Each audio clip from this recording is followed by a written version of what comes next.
반갑습니다. 다른 일정이 생겨서 이 일정이 꼬이면 어떡하나 하는 걱정이 있었는데 제가 지금 딱 와보니까 야, 여기 오기로 진짜 잘했다. 오늘 완전히 지금 다른 일정이 생겨가지고 혹시 오늘 그런 것 해가지고 여기 못 왔으면 되게 두고두고 후회하는 손해보는 기분이었겠다 이런 생각이 들었습니다. 그냥 한마디만 말씀드리면 세상이 참 많이 바뀌었다 하는 생각이 드네요. 제가 처음 이 동네에서 국회의원이 나왔던 게 1992년이에요. 28에. 그래서 한번 떨어지고 32, 38을 두 번 치면서 되고 38에 서울시장으로 나왔다가 떨어지고 그때 MB랑 붙었었거든요. 그리고 18년을 쉬었어요. 그렇지 않아. 이번에 돌아온 거예요. 그러니까 비교적 제가 아직도 국회에 가면은 연식이 좀 되긴 했지만은 그래도 이제 중간에 조금 이 정도밖에 안 되지만 국회 기수로 따지면은 제가 15대에 시작을 했으니까 쉽게 말씀드리면 15대 국회 때 같이 시작한 동기들이 어떤 사람들이냐면은 홍준표, 정세균, 정동영 뭐 이런 살아남은 사람 별로 없어요. 그런데 제가 드리고 싶은 말씀은 제가 그렇게 오랜 기간 이렇게 돌아오면서 오늘 이 자리를 보면서 또 느끼는 건 세상이 참 변하고 정치도 참 많이 변했다. 그러니까 많이 느끼고 있어요. 이런 자리가 가능하거나 상상을 하기가 어려웠죠. 그러니까 굉장히 저로서도 오늘 설레는 그런 자리고요. 또 여러 가지 여러분들 말씀을 듣고 그래 보면 좋겠습니다. 고맙습니다.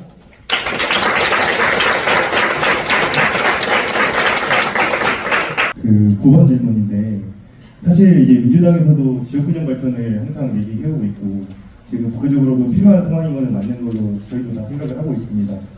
근데 결국은 저희 민주당 내에서 반대를 해주는 목소리가 나오는 것 자체가 뭐 여당 쪽에서는 뭐 민주당이 지역균형 발전을 져야 한다 이런 프레임으로 가고 있는 상황인 것 같은데요.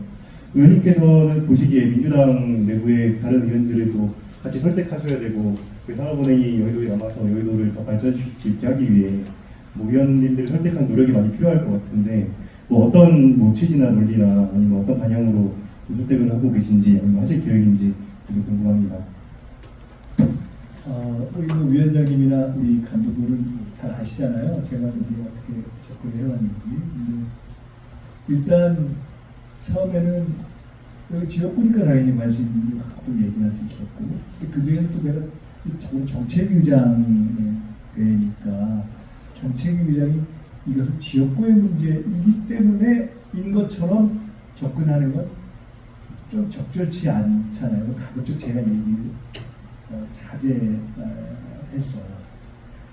그렇지만 그와 관련돼서 서울의 의원들하고 좀 많이 얘기를 했는데 그러나 근본적으로 이것은 뭐 지역구의 문제 또는 서울의 국회의원 문제가 아닌 거예요. 굳이 따지면 처음에 무슨 중랑의 국회의원 산업은행하고 뭔 상관이 있을 수 있지. 굳이 그런 표현을 따진 거. 그건 문제가 아니다.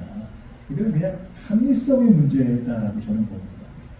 그리고 지금 정무위 내에 속해 있는 국회의원들 가운데 그 문제에 대해서 문제 있지 않아? 라고 얘기하는 지역 구성을 보면 일단 부산에 있는 의원들은 민주당 의원들조차도 총선 문제가 있기 때문에 사실 다른 얘기하기가 쉽지 않잖아요. 근데 다른 부산을 빼놓고 부산 의원하고 빼놓고의 의원들이 꼭 서울 뭐 여기도 국회의원을 정하는데 서울의 의원들만 그러는 것이 아니고 지역구와 상관없이 두루 이건 좀 아니다라고 얘기를 하는 거거든요. 그거는 우리나라가 글로벌 금융허브 문제와 함께 어떤 금융의 발전은 국가 전체의 정책의 차원에서 산업은행이 우려하는 것이 맞냐 이게 20년 전부터 허브 뭐 얘기했는데 원허브도 아직 못 만들었는데 지금 우리가 갑자기 투가 가능하냐 있는 원허브도 안 되는데 원허브도 된 다음에 만들어 지금 두 개로 가는 것이 아니고 하나도 안 됐잖아요 사실. 20년 동안 노무현 대통령에 의해서 안 된 거거든요. 왜 안 되냐? 한국은 글로벌 금융하고 하기가 어려운 나라잖아요.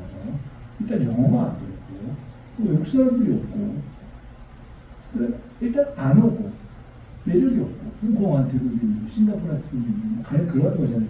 그런데, 그러니까 20년 동안 말이 진도가 안 나오고, 그런데 처음으로 가능성이 조금 보이기 시작한 곳이 홍콩이 조금 그렇고, 그다가 한국이 한류 때문에 완전히 뜨고 뭐 이런 등등의 여러 가지 종합적인 환경에 대해서 사실은 제가 아까도 말씀드렸지만 딱 윤석열 정부가 출범한 그 전후부터 드디어 집중력을 갖고 가면 한국이 20년 동안 노력했던 금융정부가 이 여의도를 중심으로 이 지역에 가볼 수 있는 계기가 딱 온 거예요. 저는 그러니까 너무 아쉽게 생각하는 거야. 그때 집중하고 아까 얘기했던 국제화폐 이런 것들 잘 만들어내고 여기 들어오는 사람들한테 앞으로 여기 이제 어떻게 된다, 북한이 어떻게 된다, 이런 비전을 쫙 전체를 보여주고. 근데 완전히 지금 엄한 데에서 헤매고 있는 거예요. 가지고. 너무 안타까워. 그래서 제가 몇 번 그런 얘기를 했습니다. 내가 기회가 있다면 우리가 들어가서 얘기를 해주고 싶다. 이게 완전히 자기 목적이 될 일을 가지고 누가 입력을 잘못해가지고 말이 안 되는 걸 가지고 너무 안타까워. 솔직히 얘기하면 이게 무슨 내 지역구 문제라고 얘기를 하겠나. 제 지역구에서 선거와 관련돼서 요구를 받고 하는 거 사실 얼마나 되겠어요. 그 문제가 아니잖아요. 그래서 저는 그렇게 이야기를 하고 그런 문제의식에 공감하는 의원들이, 그러니까 저는 그렇게 설득을 하고요.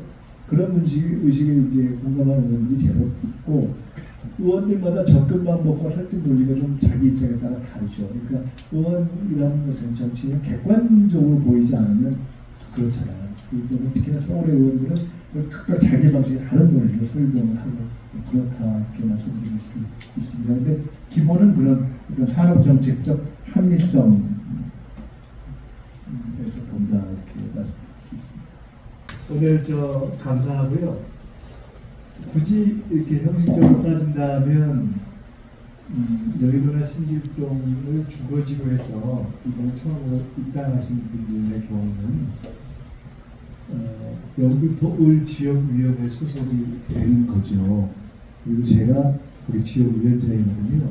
그러니까 여러분이 지역위원회 소속의 당원들과 지역위원장이 첫 만남인데 지역위원장 뭐 괜찮죠? 그 4년 이전과 관련된 이슈를 비교적 많이 생각하고 그 내에서 지금까지 이렇게 굴러오는데 그래도 우리 김은중 위원장은 뭐 상의도 많이 하고 저희도 그랬던 편인 것 같습니다. 어떻게 하면 이걸 효율적으로 잘 저지하고 이슈화하냐 이런 고민도 같이 나눴던 것 같습니다. 그냥 무조건 가기 싫다 이렇게 얘기하는 것처럼 비치면 다른 사람들이 이건 뭐 이기주의 아니야? 이렇게 또 얘기할 수 있으니 그렇지 않게 어떻게 접근하고 설득 논리를 만드는 게 좋겠는가 이런 고민도 같이 나누고 또 그런 과정에서 뭐 다른 정말 전국 곳곳의 지방 균형 발전 또 금융도 그렇게 균형 발전이 되기 위해서 어떻게 하는 것에 문제를 제기하는 것이 어떠냐 해서 아마 거기 사는 자체가 노조에서 그 대안도 고민하고 이런 것을 알고 있습니다. 그런 것을 같이 하시자고요. 제가 오늘 이렇게 마치면서 드는 생각은 산업인의 이슈를 다시 한번 최소한 지역 차원에서 그걸 좀 구체적으로 내가 좀 들었어요. 우리 의원님들 같이 잘 계셔서 여의도 비전을 종합적으로 검토하고 제기하는 차원에서 이 핵심 이슈는 사실은 산업인의 이슈를 이렇게 할 때 초반에 오세훈 시장이 조금 인정문제한 쪽에 도대체 오 시장 입장은 뭐냐, 이것도 구청 입장은 뭐냐 하고 푸시게 해서 약간이라도 조금 더 이렇게 유보적으로 만드는데 저희가 조금 기여를 했다면 했다고 볼 수가 있습니다. 그런 방식의 노력을 다시 한번 이렇게 시작을 해보는 게 좋겠다는 생각이 들고요. 그 의회에서도 이슈를 다시 한번 하고 그것도 구청도 다양한 압박도 하고 국민들에게 주민들에게도 여의도 주민들에게도 이런 정체를 바라고 이제는 아까 제가 여의도 주민들이 제일발밖에 고민 안 해요 이렇게 말씀드렸지만 이제 제도에 풀려가고 있기 때문에 조금 다른 여러 가지 이슈를 고민할 수 있는 마음의 여지가 좀 생겼습니다. 그때 그냥 재개발이 될 뿐만 아니라 재개발이 되는데 어떻게 돼야 되지? 라고 하는 차원에서 고민한 몇 가지 이슈를 종합해서 다시 던지고 할 때가 된 것 같다는 생각이 들어서 저희도 그렇게 할게요. 오늘 자리가 그런 문제의식을 재개발식 갖게 하는 그런 점은 대단히 의미가 있는 자리였다 싶고 오늘 이렇게 이 시간에 다들 참 일하느라고 힘들고 갑자기 부산 바라보는 깝깝하고 이런 상황에서 여러분도 오늘 이런 자리를 만들어지기까지 또 지금 여러 가지 하루 지금 피곤하기 때문에 이렇게 시간 같이 해주셔서 너무 고맙습니다. 앞으로 편하게 또 다양한 방식으로 대화하고 함께 성장하고 그랬으면 좋겠습니다. 고맙습니다.